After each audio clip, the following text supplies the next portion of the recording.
ఆ వీడియో చూశారు కదండి. ఆ ఎగబట్టం ఏంటి, ఆ కొట్టటం ఏంటి, ఆ బూతులేంటి, అసలు మనం ఎక్కడున్నాం? తాలిబాన్ల రాష్ట్రంలో ఉన్నామా, లేకపోతే తాలిబాన్ల దేశంలో ఉన్నామా, ఆంధ్రప్రదేశ్ లో ఉన్నామా? ఇప్పుడు నాకు ఒక సామెత గుర్తుకొస్తుందండి. గతంలో యథా రాజా తథా ప్రజ అనేవాళ్ళు. ఇప్పుడు యథా నాయక తథా కార్యకర్త. నాయకులు ఎలా ఉన్నారో ఇప్పుడు కార్యకర్తలు కూడా అలాగే తయారై. ఎందుకంటే ఇంజిన్ కూడా లేనటువంటి చెక్క బోట్లు పోయి గుద్దేసి కృష్ణా బ్యారేజీని పడగొడతాయంట. అంత కుట్ర చేశాడంట జగన్మోహన్ రెడ్డి గారు. ఆ కుట్రని కొండ మీద ఉన్నటువంటి అమ్మవారు కనకదుర్గమ్మ అమ్మవారు కాపాడారంట. లేకపోతే లక్షలాది మంది ప్రాణాలు తీసి రాక్షసానందం పొందాలని చూశాడంట జగన్మోహన్ రెడ్డి గారు. ఇదేం నేను చెప్పే మాటలు కాదు. Telugu Desam party official Twitter account లో పెట్టినటువంటి పోస్టులు ఇవన్నీ. అంటే వాళ్ళు ఆ విధమైనటువంటి పోస్టులు పెట్టినప్పుడు వాళ్ళ కార్యకర్తలు పాపం అమాయకులు కదా, నమ్ముతారు కదా. నమ్మి ఇంత దుర్మార్గంగా ఉన్నారా వీళ్ళు, కాబట్టి వీళ్ళని ఓళ్లలో తిరగనీయకూడదు. నంబూరు శంకర్రావు గారు పెదకూరపాడు శాసనసభ్యులుగా 5 సంవత్సరాల పాటు అందరికీ అందుబాటులో ఉంటూ, ఎందుకంటే మొన్న జరిగినటువంటి ఎన్నికల్లో అందరికీ అందుబాటులో ఉంటూ అనేటటువంటి మాటను ఎందుకు వాడానంటే, అదనంగా లెక్కించినటువంటి ఓట్లను కానీ పక్కన పెడితే 20,000 లోపు మెజారిటీ వచ్చిన సీట్లన్నీ కూడా వైసీపీ గెలవాల్సినటువంటి సీట్లే. ఆ 20,000 లోపు మెజారిటీ వచ్చిన సీట్లలో పెదకూరపాడు ఒకటి, నరసరావుపేట ఒకటి, ఇట్లా కొన్ని ఉన్నాయి. సరే, ఏది ఏమైనా ఇంత దుర్మార్గమైనటువంటి ప్రవృత్తి వాళ్ళు ఏం చెప్తున్నారు చూడండి.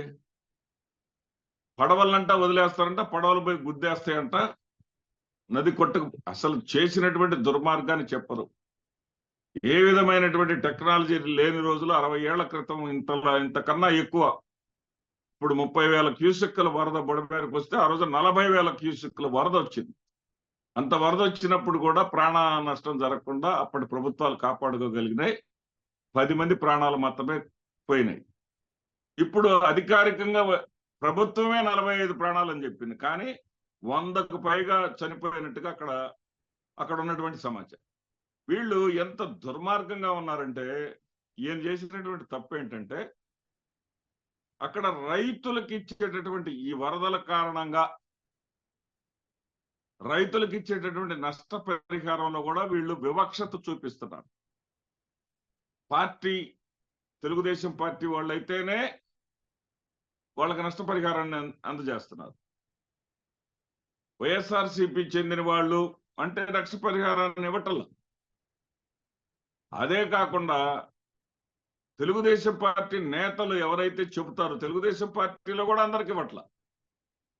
తెలుగుదేశం పార్టీ నేతలు చెప్పినటువంటి అరాకొర కుటుంబాలకంటే పైన నాయకత్వం చేసి, గుండాయిజం చేసి, రౌడీయిజం చేసి, ప్రజలను భయప్రాంతులకు గురి చేసేటటువంటి వాళ్ళకి కొందరికి మాత్రమే ఈ యొక్క వరద సాయం అందుతా ఉంది. అటువంటి పరిస్థితులు లేకుండా ఉండటం కోసం, ఈ వివక్షత వద్దని చెప్పడం కోసం, అదేవిధంగా తన సొంత డబ్బుని కొంత ఇద్దాము రైతులకి, పార్టీ రహితంగా, పార్టీ తేడా లేకుండా నిజంగా దెబ్బతిన్నటువంటి రైతులందరికీ కూడా కొంత సాయం చేద్దామనేటటువంటి ఉద్దేశంతో మాజీ ఎమ్మెల్యే పోలీసులకు, మాజీ ఎమ్మెల్యే నంబూరు శంకర్రావు గారు పోలీసులకు స్పష్టమైనటువంటి సమాచారాన్ని ఇచ్చి వాళ్ళ దగ్గర పర్మిషన్ తీసుకొని, వాళ్ళ దగ్గర రూట్ మ్యాప్ తీసుకొని బయలుదేరి వెళ్ళారండి. ఆ రూట్ మ్యాప్ వాళ్ళకి తెలుసు కదా, పోలీసు వాళ్ళు ఇచ్చే రూట్ మ్యాప్ తెలుగుదేశం పార్టీ వాళ్ళు కూడా ఇచ్చుంటారు కదా. ఆ రూట్ మ్యాప్ ప్రకారం 14వ మైల్ అనే చోట కాపు కాశారండి. ఈయనైతే వాస్తవంగా వైకుంఠపురం, ముద్దూరు, ఎండ్రాయి, మునుగోడు అనే ప్రాంతాల్లో, అనే గ్రామాలను నేను సందర్శించే పని లేకుండా 14వ మైల్ దగ్గర అడ్డం దిగారండి. రౌడీయిజం, హత్యాయత్నం, అంటే దారుణంగా అద్దాలు పగలగొట్టడం. కొన్ని పేర్లు కూడా నేను చెప్పగలను వాళ్ళు ఎవరెవరు అనేది. అయితే అది పోలీసుల పని కాబట్టి నేను ఇప్పుడు చెప్పదలుచుకోవాలి ఈ వీడియో ద్వారా. కార్ల అద్దాలను పగలగొట్టడం, అట్లాగే పెదకూరపాడులో ఎప్పుడైనా సరే, ఎన్ని సంవత్సరాల నుంచి చూస్తున్నాం, ఎప్పుడైనా సరే పెదకూరపాడులో ఒక్కటంటే ఒక్కటి హింసాత్మకమైనటువంటి సంఘటన లేదండి. ఇంతవరకు ఆ కల్చరే పెదకూరపాడు కాన్స్టిట్యున్సీకి లేదు. కొత్తగా యువకుడైనటువంటి ఎమ్మెల్యే గెలిచినాడంటే, భాష్యం ప్రవీణ్ అనే కుర్రోడు గెలిచాడు.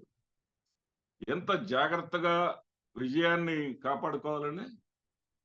ఇవన్నీ పోయి ఈయన ఏమవుతాడు, ఎంత దూరపాయన కూడా కాదు, మామ వరుస అవుతాడు, మేనమామ అవుతాడు, అంత దగ్గర వ్యక్తి నంబూరు శంకర్.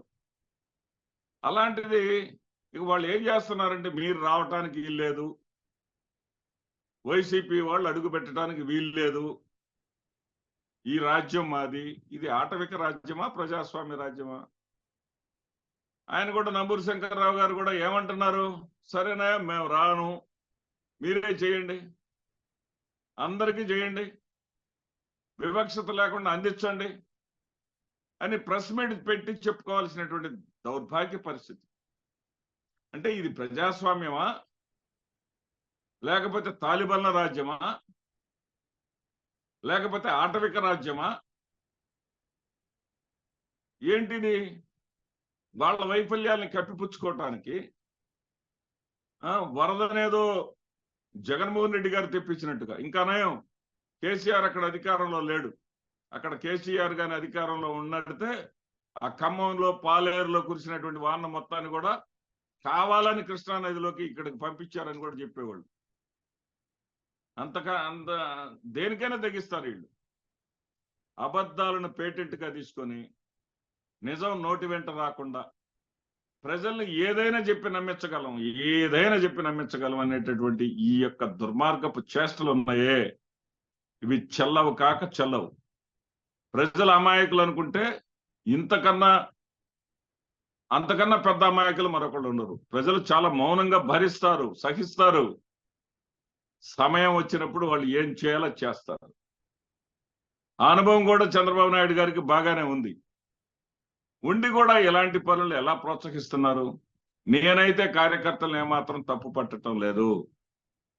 అక్కడ అజాతశత్రువుగా పేరుపడినటువంటి గీదా సాంబిరెడ్డి అనేటటువంటి మార్కెట్ యార్డ్ మాజీ చైర్మన్ కూడా అనవసరంగా దాడి చేసి అతనిని మంచానికి పరిమితం చేశారు దాదాపు 2 నెలలుగా.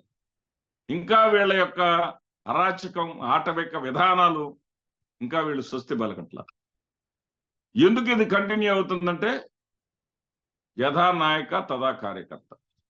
నాయకులు చెప్పేవన్నీ అబద్ధాలే. లోకేష్ గారు ఒక ట్వీట్ చేస్తాడు, లక్షలాది మందిని ముంచేయాలని చూశాడు జగన్ గారు, బోట్లను తీసుకొచ్చి. ఇనప బోట్లేనని ఇనుము తేలిద్దా? ఇనప బోట్లే మాట ఏంటండి అసలు? ఇనప బోట్లు అనే మాట ఏంటి? తీరా బోట్లు ఎవరివి? మీకు తెలుగుదేశం పార్టీ గెలిచిన తర్వాత, తెలుగుదేశం పార్టీ అధికారంలోకి వచ్చిన తర్వాత మీరు అదే కృష్ణానదిలో బోట్లతోటి ర్యాలీ చక్కటి ప్రదర్శన చేశారు, విజయోత్సాహం చేశారు. దాంట్లో పాల్గొన్న బోట్లవి. ఉషాద్రి అనేవాడు మీ పార్టీ కార్యకర్త. అదేవిధంగా రామ్మోహన్ రావు గారు అనే ఆయన కోమటి జయరాంకి సంబంధించినటువంటి వ్యక్తి, వాళ్ళ దాయాదు. ఎక్కడికి పోతున్నాం మనం? ఎక్కడికి పోతున్నాం? ఏం చేయదలుచుకున్నారు మీరు? ఇక్కడ చంద్రబాబు నాయుడు గారికి ప్రజాస్వామ్య ప్రియులమైన మాలాంటి వాళ్ళని చేసేటటువంటి వినతి ఏంటంటే, దాదాపు 2000 మంది, అందరు కూడా కాదు అక్కడ, 2000 మంది పైశాచిక ఆలోచనలు ఉన్నటువంటి కార్యకర్తలు అక్కడ గుమిగూడి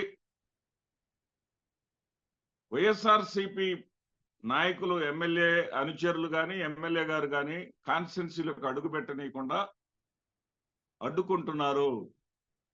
వాళ్ళ మీద మీరు చర్యలు తీసుకోండి. ఇది ప్రజాస్వామ్యానికి పద్ధతి కాదు. ఈరోజు మనం ఇలా చేస్తే రేపు వాళ్ళు అలానే చేస్తారు. అధికారం శాశ్వతం కాదనే మాటలు మీరే చెప్పారు కదా. గెలిచిన వెంటనే ప్రమాణ స్వీకారం చేయకముందే చెప్పారు కదా. అధికారం శాశ్వతం కాదన్న విషయాన్ని మీరే చెప్పుకున్నారు కదా. ఆ నిజాన్ని కార్యకర్తలకు అర్థమయ్యేటట్టు చెప్పండి. అంతేగాని ఇలాంటి తప్పుడు పోస్టులు, రెచ్చగొట్టేటటువంటి పోస్టులు, ప్రాజెక్టుని కోల్చాలనుకున్నారు, ఇలాంటి 100కి 100 పాళ్ళు తప్పుడుగా ఉండేటటువంటి సమాచారాల్ని ప్రజల్ని రెచ్చగొట్టే విధంగా చేయటం, ప్రజల యొక్క సానుభూతిని పొందటం కోసం, మీ వైఫల్యాన్ని కప్పిపుచ్చుకోవటం కోసం ఏదేదో చేయటం అనేది మానుకోండి. ఇకనే కొంచెమైనా సరే జ్ఞానంతో ప్రవర్తించండి, మనిషిగా పనిచేయండి. నాయకులుగా, పార్టీ నేతలుగా అవసరంలా, ఒక సాటి మనుషులుగా మీరు జీవించండి. నమస్తే.